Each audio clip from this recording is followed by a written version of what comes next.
was the hardest part coming up with this song? Maybe siguro yung pag sa mga invites kasi hindi ko maalala minsan baka may namiss akong tao tapos may mga tao na wala na akong contact kasi nilalab ko pa para makontact sila. So mahirap pag sumasamahin ulit sila lahat sa isang gabi. Mama. Thanks, Kat. Hands-on ka rin sa pagpili ng mga 80 roses. Opo, ako talaga yung pumili nun. Of course, yung iba, sila tinulungan nila ako. Pero, lalo na sa 18 candles, ako yung namili. Kahit hindi ka ba nag-alala na baka meron kang mga kaibigan or kamag-anak na ma-hurt kasi hindi sila nasama sa 18 roses or candles? Feeling ko hindi naman kasi especially sa 18 roses, binigay ko yon para sa mga tao.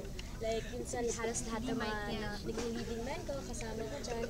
So, naiintindihan naman nila yun. Ano yung para sa sarili?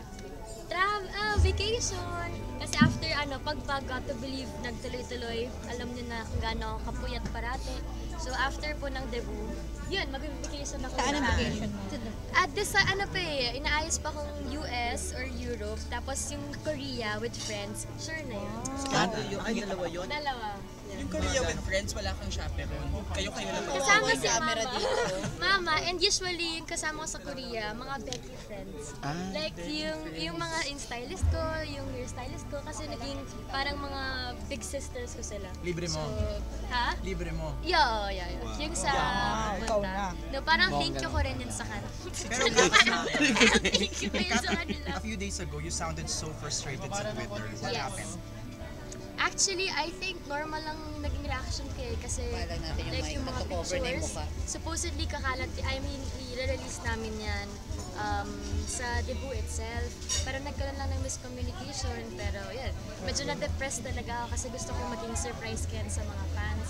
Pero yeah, I can't do anything about it anymore. So, okay na, natanggap ko na parang binigay ko na lang sa kanilang ng mas maaga siguro. And wala naman palang may mali. Kung may mali dahil sa miscommunication, pero intention nila is to promote the debut. So, okay na. Iniyakan mo? Medyo.